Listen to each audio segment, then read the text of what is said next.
جو مزاج تھا اخلاقیات کا وہ بھی بھول گئے دین قبول کرنا. کرے دعا یہ تباہ ہو جائے.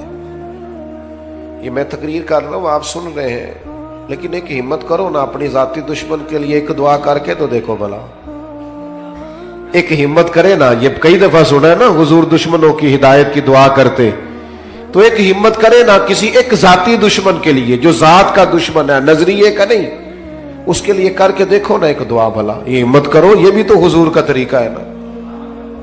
لیکن مجھے بڑے افسوس سے کہنا پڑتا ہے ہم نے سنتیں بھی 4-5 موٹی موٹی یاد کی ہیں. داڑھی عظیم سنت ہے، پگڑی عظیم سنت ہے، مسواک عظیم سنت ہے، لیکن میرے بھائی سچ بولنا بھی تو سنت ہے نا، دل صاف رکھنا بھی تو سنت ہے نا، غیروں کے لیے دعا مانگنا بھی تو سنت ہے نا، کسی کے حق میں نرم رہنا بھی تو حضور کی سنت ہے نا، خیر خائی بھی تو نبی پاک کی سنت ہے. ان پر توجہ کب ہوگی؟ آپ غور کریں. عرض کی یا رسول اللہ دعا کرے تباہ ہو جائے تو حضور نے ہاتھ اٹھائے، کہا اے اللہ انہیں ہدایت دے دے، انہیں پتہ ہی نہیں یہ کیا کر رہے ہیں. جس طرح بندہ بچوں کے بارے میں ذہن نہیں بناتا کہ ابھی بچہ اسے پتہ ہی نہیں، اللہ ہدایت دے دے. تو غلام نے عرض کی حضور ایک بندے نے بھی بات نہیں مانی اور آپ دعائیں مانگ رہے ہیں. تو یہ میرے محبوب کا گمان ہے، یہ حضور کی سوچ ہے، یہ نبی پاک نے مثبت رویوں کو فروغ دیا ہے سوسائٹی میں. کریم فرمانے لگے یہ نہیں نہ مانتے تو میں پھر بھی ان کی ہلاکت کی دعا نہیں کروں گا، اس لیے کہ اگر یہ نہیں مانتے تو مجھے امید ہے ان کی آنے والی نسلیں مان جائیں گی. ان کی نسلوں کے بارے میں خوشگمانی، ان کی نسلوں کے بارے میں. ہم نے تو اپنے بچے مایوس کر دیے، اور تیرا کچھ نہیں ہو سکتا، تیرے ورگے بندے نہیں کامیاب ہو سکتے. کس کو کہہ رہے ہو؟ اپنے بیٹے کو، اپنے شاگرد کو، اپنے عقیدت مند کو، اپنوں کو کہہ رہے ہو. وہ میرے پاس ایک بزرگ اپنے بچے کو دم کرانے لائے تو انہوں نے اتنی لمبی لسٹ شکایتوں کی کھول دی. کہنے لگے جی 4 بچے ہیں، یہ ضدی بھی بڑا ہے، نکما بھی بڑا ہے، نلائق بھی بڑا ہے، بات بھی کوئی نہیں سنتا، سارے گھر میں رٹا ہی اس کا ہے. تو میں نے بڑے ادب سے انہیں عرض کیا کہ آج کے بعد آپ نے اس کے سامنے نہیں کہنا، آپ اسے پکا کر رہے ہیں بیچارے کو، یہ کٹ جائے گا اپنی فیملی سے. کبھی ایسا کام نہ کریں. آپ اپنے بچوں کی تربیت کریں تو غیر محسوس طریقے سے، اگر آپ کو اس میں کوئی کوتاہی نظر آئے تو اس طرح کر کے اس کی تربیت کریں کہ اسے محسوس ہی نہ ہو مجھے ٹرین کیا جا رہا ہے. لیکن ہم کیا کر رہے ہیں؟ دیکھیں نا، حضور علیہ الصلوۃ والسلام ہماری جانوں کے مالک ہیں. محبوب کسی کا نام لے کے اگر نصیحت کرتے تو وہ واری صدقے جاتا، لیکن کریم کو کبھی کسی کی شکایت ملتی تو حضور مطلق بات کرتے. فرمایا لوگوں کو کیا ہو گیا ہے، لوگوں کو کیا ہو گیا ہے، لوگوں نے اب یوں کرنا شروع کر دیا ہے. وہ دوستو رب کی مخلوق کے بارے میں اچھا گمان، اچھی سوچیں. یہ پتہ چلے گا کہ آپ تزکیہ نفس کی طرف جا رہے ہیں، طہارت نصیب ہو رہی ہے.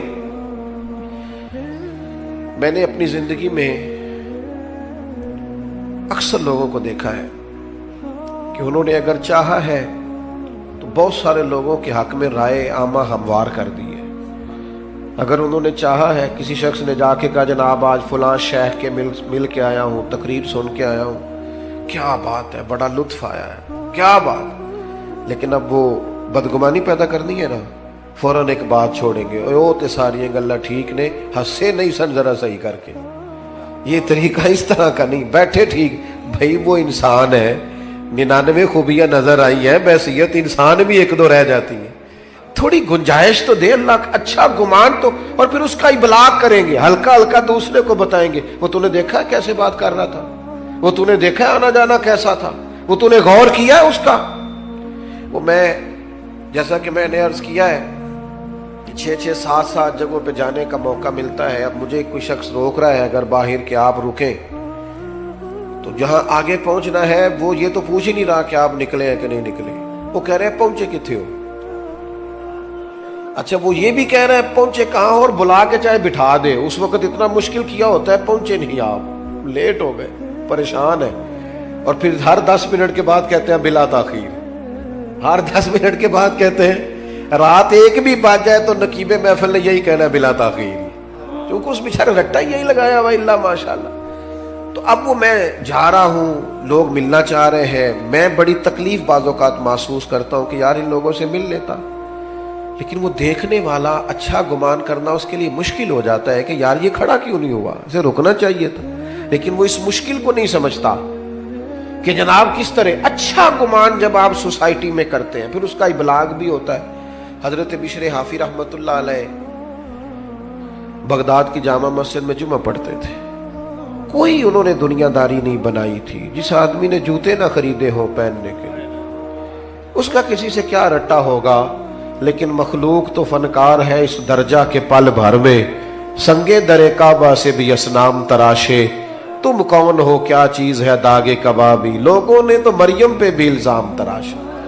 لوگ باز آتے ہیں کوئی شکوہ کرنے سے، جس بندے کا کوئی رٹا نہیں کسی سے ان پر بھی الزام لگا دیا.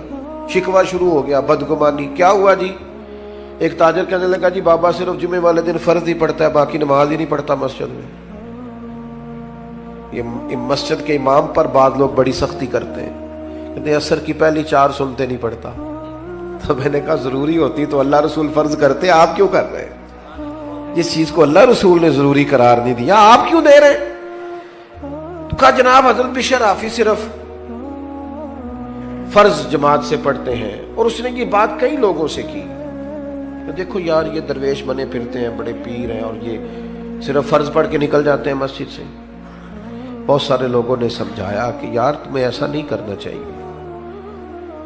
بالآخر ایک دن ایک صاحب نے کہا یار تو پتہ ہی کر لے کدھر جاتے ہیں. حضرت نے مسجد میں باجماعت نماز جمعے کی ادا کی، مسجد سے باہر نکلے اور پھر دوڑ کے، اب وہ پیچھے چھپتا چھپاتا تجسس کر رہا ہے، ڈھونڈ رہا ہے کدھر جاتے ہیں. حضرت نے جیسے ایک دکان سے نان خریدے تو کہنے لگا اوہو مولوی کو بھوک نے ستایا تھا، سنتیں چھوڑ دی اس نے. تھوڑا آگے بڑھے تو کباب خریدے، کہنے لگا عمر دیکھو اور زبان کے ذائقہ دیکھو. حضرت آگے بڑھے تو جنگل کا راستہ لیا، کہنے لگا یہ لوگوں سے چھپ کے کھائے گا. کہتا ہے چند قدم میں آگے بڑھا تو ایک کچے مکان کا دروازہ کھٹکھٹایا اور پھر حضرت نے اس کو کھولا. پہلے بجایا کہ میں آ گیا ہوں، پھر اسے کھولا اور جیسے ہی میری نظر پڑی تو سامنے ایک معذور فالج زدہ آدمی بیٹھا ہے. شیخ دوڑ کے گئے، مٹکے سے پانی پیالے میں ڈال کے پہلے اس کا منہ دھویا، پھر اسے سیدھا کر کے بٹھایا اور پھر لقمہ توڑ کے اس کے منہ میں رکھا اور ساتھ ہی کہنے لگے معاف کر دینا، جمعے کا دن تھا، لیٹ ہو گیا ہوں، ابھی تو میں نے سنتیں بھی پڑھنی، ابھی تو میری بقیہ نماز رہتی ہے. وہ شخص کہتا ہے میں کبھی نہیں رویا تھا پر میں دروازے پہ کھڑا تڑپ رہا تھا. یار یہ ذوق ہم نے انسان، یا ایھا الذین آمنوا اجتنبوا کثیرا من الظن ان بعض الظن اثم. ایمان والو بہت سے گمانوں سے بچا کرو، بعض گمان بھی گناہ. میں نے سوچا ہی نہیں جو آدمی اتنا بڑا، جو کام بڑا تھا میں اسے کیا سمجھتا تھا. کہتے شیخ ابھی کھانا کھلا ہی رہے تھے، میرے آنسو چمک ہی رہے تھے کہ وہ بوڑھے اور بیمار نے جو اگلا جملہ کہا تو پھر میری چیخ نکلی اور حضرت کو پتا چلا کہ میں موجود ہوں. وہ بیمار بزرگ کہنے لگے شیخ آپ کتنے کو سال آئیں گے؟ 14 سال ہو گئے آپ روز آتے ہیں، مجھے تو میرے اپنے بھی چھوڑ گئے. ہر روز آتے ہو، 2 وقت روٹی دیتے ہو، لباس بدلتے ہو، نہلاتے ہو. تو کہتے ہیں شیخ نے ان کے آنسو اپنے ہاتھوں سے پونچھے، ایک باری میریاں اکھیاں جو اونا نے اتھرو پونجے سن، ہن تے چسکا پہ گیا رونے دا تے ہر ویلے آ ہوزاری دا. کہتے انہوں نے آنسو پونچھے اپنے ہاتھوں سے اور پھر دوسرا لقمہ دے کے کہنے لگے آپ کو پتہ ہے سارا شہر میری عزت کرتا ہے، لوگوں کا خیال ہے شاید میں نفل زیادہ پڑھتا ہوں، صدقات زیادہ کرتا ہوں، وہ تو میں آپ کی خدمت کرتا ہوں تو اللہ نے مخلوق کے دلوں میں میری محبت پیدا کر دی. آپ خوش گمان کیوں نہیں ہوتے؟ اچھی رائے قائم کیوں نہیں کرتے؟ رویوں کو مثبت کیوں نہیں کرتے؟ بیٹی کی شکایت آ گئی ہے میکے سے، کام نہیں کرتی ٹھیک سے، اسے تو اٹا نہیں ابالنا آتا ڈب سے. تو ابا جی وکیل بن گئے، اماں وکیل بن گئی. کہنے لگی بچی ہے، سیکھتے سیکھتے تو مہربانی کرو نا یہی والا کلیہ بہو کے لیے بھی استعمال کرو. یہ بہو کے لیے بھی کہو کہ ابھی بچی ہے، سیکھتے سیکھتے جب آپ کا بیٹا اعتراض کرے کہ کھانا ڈھب سے نہیں بناتی تو انہیں کہو شہزادی تھی اپنے باپ کے گھر میں، وہ اگرچہ غریب تھا پر بیٹی کی خواہش پوری کرتا تھا. اس نے لاڈ سے رکھی تھی, اٹھتی تھی کام کرنے کے لیے, اور اماں اٹھاتی تھی تو ابا کہہ دیتا تھا ساری عمر کام نہیں کرنے سو, پتہ نہیں اگلے نے کی سلوک کرنا ہے, چل میری دھی نو 4 دن سکون نہ رہ لین دے. یہ لاڈلی تھی, کسی کی شہزادی تھی, تیرے گھر آئی ہے چھوڑ چھاڑ کے, اور تیری خوش گمانی کیوں قائم نہیں ہوتی؟ کیوں بدگمان ہے ہم اتنے؟ ہمارے لہجے کڑوے کسیلے, اور کسی کے بارے میں ہم سے رائے لی جائے تو وہ رائے اس طرح کی ہے کہ جیسے ترمذی شریف میں حدیث ہے, یہاں علماء بیٹھے, نبی پاک علیہ السلام نے فرمایا میری امت گمراہی پر جمع نہیں ہوگی, میری امت گمراہی پر جمع. لیکن ہم سے پوچھو تو 3-4 لوگ ہی ٹھیک ہے بس جو ہمارے ساتھ ہوتے. حضور تو فرماتے جمع ہی نہیں ہوگی گمراہی. تو نے کیسے یہ طے کر لیا کہ سارے لوگ ہی خراب ہو گئے؟ اللہ نے اتنی خوبصورت مخلوق بنائی ہے, تجھے حسن ہی نظر نہیں آتا, تجھے اس میں خوبیاں ہی دکھائی نہیں دیتی, تو پیار ہی نہیں کرتا, تیرے لہجے میں محبت ہی نہیں ہے, تیرا انداز ترچھا ہے, کڑوا ہے, کسیلا ہے, تو بات کرتا ہے تو آگ اگلتا ہے, تو رائے دیتا ہے تو اس میں. اور پھر ایک اور بات بھی, جو پاکیزگی والے لوگ ہوتے ہیں ان کی تو ساری نظر ہی اپنے گناہوں پہ ہوتی ہے. ہم جب بھی بات کرتے ہیں نا بڑا کھل کھل کے کرتے ہیں, بات کرتے ہیں تو بڑا جناب ہمارا انداز عجیب ہوتا ہے کہ جیسے بڑے پرہیزگار ہیں, بڑے بھولے بھالے, بڑے اللہ والے, ریاض آپ کو بس ہم ہی جانتے, لیکن اپنی کوتاہیوں پر نظر ہی نہیں کرتے. نتیجہ کیا نکلتا ہے؟ زمانے کے عیب اچھل اچھل کے آتے ہیں, کمزوریاں اچھل اچھل کے آتی. صاحب مکتوبات 2 صدی نے ایک بات لکھی ہے, کہتے ہیں حضرت موسیٰ کلیم علیہ السلام کو نا ایک دفعہ حکم دیا گیا تھا کہ بستی میں سب سے اچھا آدمی ڈھونڈ کے لائیں. تو اب جسے حضرت موسیٰ اچھا کہیں گے بھلا کتنا کو اچھا ہوگا. جناب کلیم نے ایک متقی پرہیزگار ظاہر و باطن کا حسین آدمی ڈھونڈا, مالک یہ سب سے پرہیزگار ہے. حضرت موسیٰ علیہ السلام نے اب اس نیک آدمی کی ڈیوٹی لگائی, فرمایا بستی میں جو سب سے گناہگار ہے وہ تو نے ڈھونڈنا ہے. نیکوکار میں نے ڈھونڈا ہے, اب سب سے گناہگار آپ کی توجہ ہے میری بات پر؟ جو نہیں بول رہے ان کی بھی ہے کہ نہیں؟ بس میں سوئی میرے سامنے, آپ فکر نہ کریں, اور میں تو ویسے ہی تقریر بڑی تھوڑی کرنے کا عادی ہوں, کوشش ہوتی ہے کہ ایک ہی آنسو میں کہہ جاؤں گا میں دل, طوفان بھیجا لانے سے بھی یا چشم فائدہ, 2 اشک ہی کافی ہے اگر اثر کرے تو. عزیز اس کو حضرت کلیم نے ڈھونڈا علیہ السلام, اور کہا اب تو نے ڈھونڈ کے لانا ہے. میرا خیال ہے میری اور آپ کی ڈیوٹی لگتی نا برا آدمی ڈھونڈنے کی تو بس کوئی بندہ اچھا بچتا ہی نہ. تو حضرت موسیٰ علیہ السلام نے اس سے کہا تو نے ڈھونڈ کے لانا ہے, تو اس بندے نے رونا شروع کر دیا. اس نے کہا حضور یہ کام میرے والا نہیں, میں نے تو کبھی پلٹ کے کسی کے عیب دیکھے ہی نہیں, مجھے ڈر آتا ہے, میں تو کمزور ہوں, مجھے خوف آتا ہے. سے ثبوت نہ منگو میتھوں, اے نظر کرم قد ہوئی, اے میں جانا یا دل بر جانے غیر نہ جانے کوئی. میں مسکین پرانا خادم, مینوں کسے در ملی نہ ٹوئی, اے تے واصف یار نے نظر جو کیتی تے پھر واصف ہی ہوئی. میں تو مسکین ہوں, میرے ذمہ نہ یہ کام لگائیں, مجھ سے نہیں ہو سکتا. یعنی سے ثبوت نہ منگو میں تو, اے پلا نظر کرم قد ہوئی, اے میں جانا یا دل بر جانے غیر نہ جانے کوئی. میں مسکین پرانا خادم, کسے در ملی نہ ٹوئی, اے تے واصف یار نے نظر جو کی تھی پھر واصف ہی ہوئی. کہا حضور میرے ذمہ نہ لگائیں, میرے لیے مشکل ہے. فرمایا آپ نہیں کرنا ہے. اب ایک برا آدمی ڈھونڈنے کے لیے نا اس شخص نے 3 دن کی مہلت لی, ایک بندہ ڈھونڈنا ہے. ایک بندہ برا ڈھونڈنے کے لیے 3 دن لگا دیے. کہا جناب میں اسی وقت اسی ٹائم اسی جگہ برا بندہ ڈھونڈ کے جو آپ نے حکم دیا ہے کوشش کروں گا. صوفیان نے لکھا ہے 3 دن اس مقررہ وقت پہ جب وہ آئے نا تو پتہ کس طرح آئے, اپنے گلے میں رسی باندھی. میں مسکین پرانا خادم, اور رسی کا سرا حضرت کلیم کے ہاتھ میں دے کے کہنے لگے حضور کچھ لوگوں کی غلطیاں مجھے نظر آئی تھیں پر ان کا مجھے صرف شک تھا، اور جو میرے اپنے اندر ہے ان کا مجھے پاک ہے۔ جو دوسروں کے اندر کمزوریاں تھیں ان کا صرف شک تھا کہ شاید یہ کام یہ، لیکن اپنا تو پاک ہے۔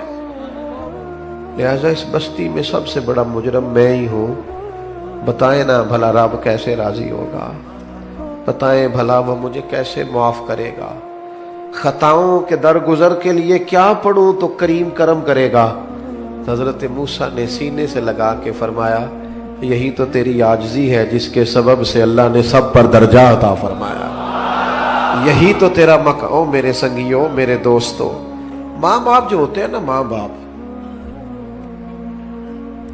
وہ انسان کا نا سب سے قیمتی اثاثہ ہوتے ہیں۔ یعنی ماں باپ کی زندگی میں انسان نا کچھ بے پرواہ بھی ہو تو گزارا ہو جاتا ہے، کچھ فکروں سے وہ آزاد ہوتا ہے۔ ہمارے ہاں نا ماں باپ کی خدمت کا لوگوں نے ترجمہ بڑا اپنی مرضی کا لیا ہوا ہے۔ ماں باپ کی خدمت کرنی ہے، خرچہ دینا ہے۔ کئی ابا جی کو حج کرا کے نا اپنے ابا جی کو تو گلی میں بتا رہے ہوتے ہیں ابا جی نو حج تے میں کر لیا سی، اور بھائی تیرے ابا جی تھے نا۔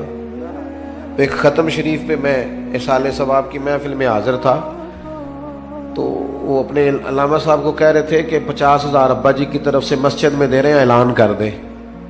تو مائک میرے آگے آ چکا تھا تو مولانا بیچارے مجبور تھے، واپس مانگ رہے تھے، میں دینا نہیں چاہ رہا تھا۔ یہ بھی کبھی کبھی ہوتا ہے نا، یہ مشکل سے ملتا ہے تو یہ واپس دے دیں، مشکل ہوتا ہے یہ بھی کام۔ تو وہ واپس لینا چاہ رہے تھے، میں نے کہا مسئلہ کیا ہے؟ کہنے لگے جنہوں نے 50,000 مسجد دیا اور کہتے ہیں ابا جی کی طرف سے اعلان کر دیں۔ تو میں کہ انہوں نے پوچھو ابا جی جو انہوں نے دے گئے نے انہوں نے بھی اعلان کرایا کہ انجی دے گئے نے؟ ان سے پوچھو وہ ساری دکانیں، پلاٹ، پلازے ابا نے اعلان کرائے کہ فری میں دیے۔ یہ اتنی لاکھوں کروڑوں کی جائیداد میں سے 50,000 ابا کے نام پہ دے رہے ہیں اور ساری دنیا کو بتا رہے ہیں، یہ سمجھ نہیں آتی۔ بچے سمجھتے ہیں کہ خرچہ دینا ہی ماں باپ کی خدمت ہے۔ ماں باپ کی اصل خدمت انہیں ٹائم دینا ہے، ان کے پاس بیٹھنا ہے، ان سے مشورہ کرنا ہے۔ آنکھیں پتھر کی ہو جاتی ہیں ماں کی دروازہ دیکھ دیکھ کہ تو کب آئے گا۔ وہ نا جی آپ ذرا آپ سرد خانے میں رکھ دے ابا جی کو، میں 3 دن کی بس آپ رکھیں، مجھے فلائٹ مل گئی ہے۔ تو پہلے کیوں نہیں ملی؟ وہ تو پوچھتا پھرتا تھا لوگوں سے کہ بتاؤ کہ برطانیہ کی ٹکٹ کتنے کی ہے۔ اس وقت تو کیوں نہیں؟ والدین کو، دوستوں کو فون کرتے ہو نا، آج روٹی نہ کھانا باہر کھائیں گے، تو کر ایک فون ابا جی کو بھی، ابا جی میرے آنے تک روٹی نہ کھانا، ایک فون کر تو صحیح۔ اس دن ان کو شوگر کی دوائی نہیں کھانی پڑے گی، اس دن ان کو نیند کی گولی ہو، میرے پتر دا فون آیا، تو بیمار اماں کو فون کر، روٹی میں نے تیرے ہاتھ کی کھانی ہے، دیکھنا وہ بغیر دوائی کے اٹھ کے روٹی پکائے گی۔ لیکن وہ جو دینے والی چیز تھی وہ تو دی نہیں، ٹائم ہی نہیں دیا، توجہ ہی نہیں دی، غور ہی نہیں کیا۔ حضرت ایک شیخ، غالباً شیخ ابو سعید کے بارے میں صاحب رسولہ قشیریہ نے لکھا ہے، فرماتے ہیں میں حج کرنے جا رہا تھا، نفلی حج تھا میرا، میری تربیت کے لیے، میرے جیسے لوگوں کے لیے لکھا ہے انہوں نے، میرا نفلی حج تھا، دوسرا تیسرا تو گھر میں بیٹھا تھا، تو میری والدہ نے مجھ سے پانی مانگا، تو میرے دل میں خیال آیا کہ میں شیخ بھی ہوں، علامہ صاحب بھی ہوں اور حاجی بھی ہوں، کل جا رہا ہوں، تو چونکہ ہمیں عادت ہو جاتی ہے نا جوتے کوئی اور ہی اٹھاتا ہے، پانی کوئی اور ہی پکڑاتا ہے، حالانکہ یہ بہت بڑی مصیبت ہے اگر لگ جائے تو۔ حضرت شیخ الحدیث علامہ عبد المصطفیٰ زرعی صاحب رحمۃ اللہ علیہ ہزاروں علماء کے استاد تھے، تو کبھی گفتگو کرتے تھے تو کہتے تھے میرے ساتھ ہزاروں لوگ وابستہ ہیں پر شکر ہے میں اپنا جوتا خود ہی اٹھا لیتا ہوں، میں اس مشقت کا شکار نہیں ہوں، اس تکلیف میں نہیں آیا کہ میرا پروٹوکول بنتا ہے۔ تو شیخ فرماتے ہیں کہ میرے دل میں خیال ہے میں تو حج پہ جا رہا ہوں اور پھر میرا اعزاز بھی ہے، تو پانی چھوٹا بھائی بھی پلا دے گا تو حرج کیا؟ میں نے چھوٹے سے کہا اور بھائی اماں کو پانی دینا، اٹھا، اس نے پیالہ اٹھایا اور مٹکے سے پانی ڈال کے والدہ کو پیش کیا، تو کہتے ہیں میرے دل میں خیال آیا یار سینکڑوں میل پہ حج کرنے جانا تیرے لیے آسان ہے اور 2 قدم پہ اٹھ کے اماں کو پانی پلانا مشکل ہے، اس کا معنی کیا ہے؟ اس کا مطلب کیا ہے کہ لوگ حاجی کہیں گے، نعرے لگائیں گے، کچھ نہ کچھ افتؤمنون ببعض الکتاب وتکفرون ببعض، کتاب کے بعض حصے پر ایمان لاتے ہو، بعض سے کفر کرتے ہو، اپنی من چاہا دین. یعنی یہ مسئلہ سارے مردوں کو یاد ہے کہ 4 شادیاں کرنا جائز ہے، تو بھئی دین میں اور بھی تو کئی چیزیں جائز ہیں، وہ کیوں نہیں یاد کی ہوئی؟ یہ سب نے یاد اپنی مرضی کی چیزیں اخذ کی ہیں. تو میرے عزیز شیخ فرماتے ہیں میں نے حج کا ارادہ ملتوی کیا اور میں نے سوچا 1 سال پورا ماں کی خدمت کروں گا اور اگلے سال حج کرنے جاؤں گا، کیونکہ میرا نفل حج ہے. تھوڑا سا چیزوں پر غور کریں. پہلے تو ہمیں بچوں کو کہنا پڑتا تھا نا موبائل کم چلائیں، اب بچے کہتے ہیں کہ ابا چیز سے کہیں کہ جب گھر آئیں تو تھوڑی دیر موبائل تو بند کیا کریں. کو ہم نے بھی اپنی دل کی بات کرنی ہوتی ہے، گھر والی کہہ رہی ہوتی ہے 2 منٹ اسے چھوڑو، ہم تو ٹائم ہی نہیں دیتے. ماں باپ کو وقت دیں. اور آخری گزارش یہ کرنی ہے جب وہ دنیا سے رخصت ہو جائے تو پھر بھی وہ ماں باپ ہیں. 12 حق اعلیٰ حضرت بریلوی نے لکھے ہیں والدین کے وصال کے بعد جو اولاد کے ذمے ہوتے ہیں. تجہیز و تکفین ہے، جنازہ ہے، تدفین ہے، جنازہ ہے. پھر اگر ان کے ذمے قرض ہے تو کوشش کرے اولاد اگر ہمت کرے تو قرض ادا کرے، ان کے لیے روز دعائے بخشش کرے، ان کے دوستوں سے رشتہ داروں سے اچھا سلوک کرے. اور یہاں تک لکھا ہے امام سیوطی نے کہ کوئی ایسا کام نہ کرے جس سے دیکھ کے لوگ دنیا سے گئے ہوئے والدین کو بھی باتیں کریں. وہ تھوڑا اپنے لہجوں پر، عملوں پر غور کرے کہ میری وجہ سے کہیں میرے قبیلے کو، میرے والدین کو کوئی شخص بات نہ کرے. آپ کو پتہ ہے بڑے لوگ تعریف کرتے ہیں پر یہ تعریف بڑی مزیدار ہوتی ہے. کسی چنگی ماں دا پتر ہے، یہ بڑی مزیدار تعریف ہوتی ہے، اس میں بڑا حسن ہوتا ہے اگر آپ قبول کریں. میرے عزیز کوئی ایسا کام نہ کریں جس کے سبب سے لوگ والدین پر انگلی اٹھائیں. اپنے لہجوں میں مٹھاس لائیں، طبیعت کو ہلکا پھلکا کریں. اور یہ جو اعزاز اور پروٹوکول اور میں بھی ہوں اس زندگی سے نہ اٹھ بلیا نہ چلو تھے وسیع جتے وس دینی سارے انے، نہ کوئی ساڈی ذات پچھاڑے نہ کوئی سانو مننے. تھوڑا سا نا بالکل نارمل سی لائف گزارے، زیادہ چکر میں نہ پڑے کہ میں بھی ہوتا ہوں، مجھے بھی ہونا چاہیے، میرا بھی نام ہونا چاہیے. اس سے تھوڑا سا نا آپ زمین پہ رہیں گے تو زمین والوں سے رشتہ قائم رہے گا، آپ لوگوں کے بیچ رہیں گے تو اس میں آسانیاں ہوں گی. اپنے والدین سے خصوصی تعلق پیدا کریں، ہر روز صبح ان کے اصالِ ثواب کا بندوبست کریں، پابندی سے قبرستان جائیں. رب کہتا ہے پہلے اپنے دل سے پوچھ، یہ ادھر ادھر کی باتوں سے تو ڈرتا ہے، یہ رب سے کتنا ڈرتا ہے. یہ تو دل کا معاملہ، اپنے آپ سے پوچھیں، اپنے آپ کو خود اپنے سامنے کھڑا کریں، اپنا حساب خود کریں. اللہ کی ذات پر بھروسہ کتنا ہے؟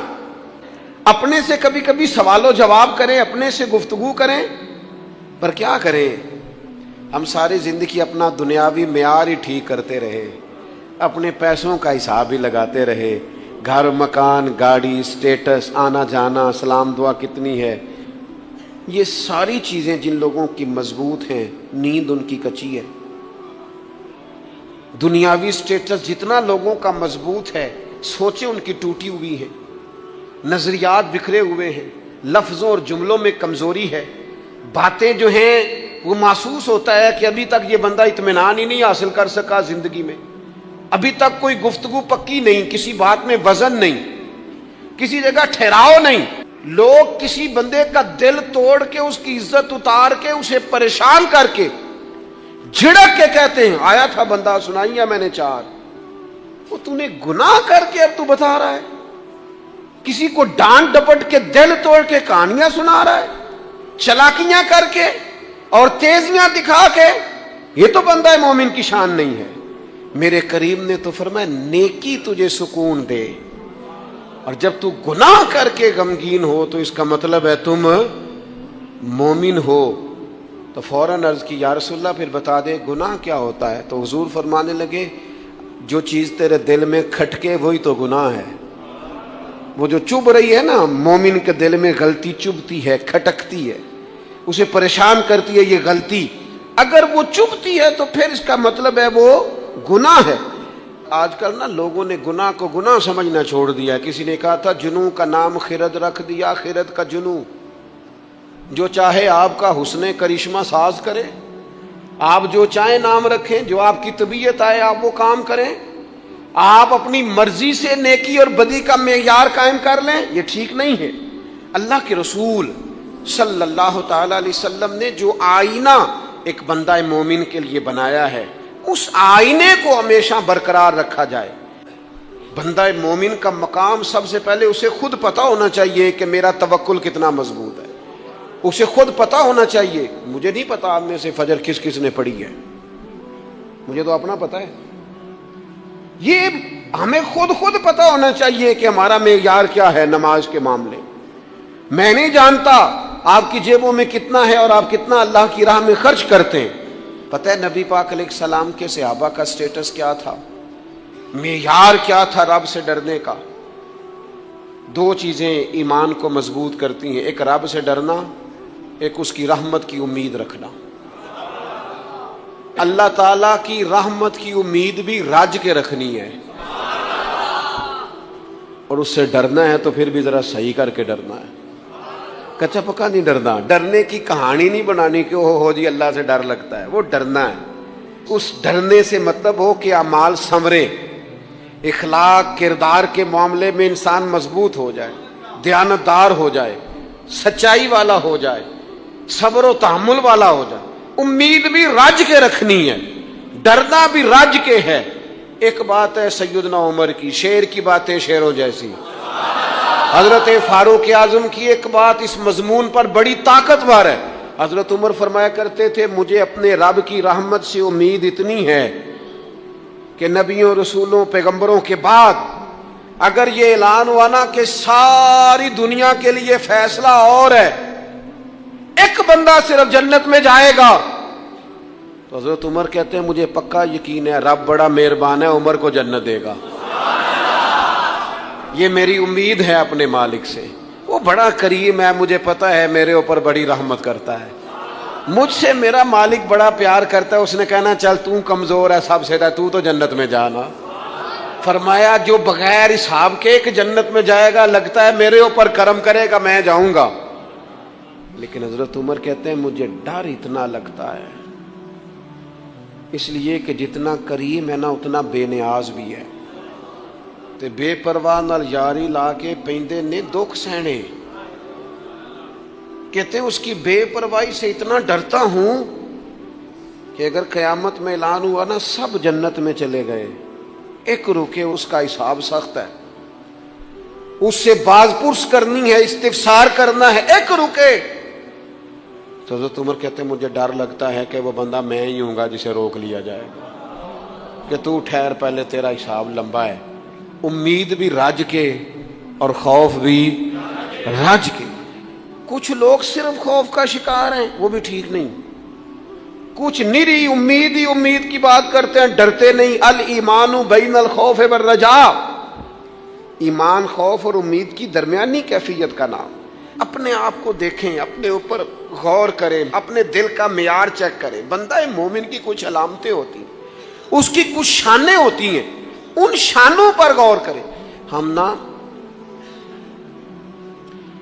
جب تک اپنے باطن کو مضبوط نہیں کر لیتے, جب تک ہم روحانیت کی مضبوطی اپنے اندر پیدا نہیں کر لیتے, اور جب تک ہم روحانی طور پر طاقتور نہیں ہو جاتے, آپ لاکھوں روپے کا جوڑا پہن لے اور آپ کا قد بڑا اونچا ہو اور آپ کا چہرہ بڑا روشن ہو, لیکن اندر اگر نور نہیں ہے نا میرے دوست, تو لوگ تو ہو سکتا ہے آپ کی فوٹو بڑے شوق سے کھینچیں کہ بڑا قد کاٹ ہے, لیکن آپ بے قرار ہیں. آپ کو پتہ ہے کہ اس مہنگے لباس کے اندر میرا دم گھٹ رہا ہے. آپ کو محسوس ہوتا ہے کہ اس کشادہ مکان کے اندر بھی مجھے بے قراری محسوس ہوتی. آپ اپنے اندر ایک عجیب سی تکلیف محسوس کرتے ہیں. لیکن اگر آپ کا باطن مضبوط ہو جائے, اللہ پہ بھروسہ ہو جائے, زندگی اس کی بارگاہ میں جھکنے والی ہو جائے, رسول پاک کے دروازے کی گدا بن کے بندہ جینا شروع کر دے, آپ یقین کریں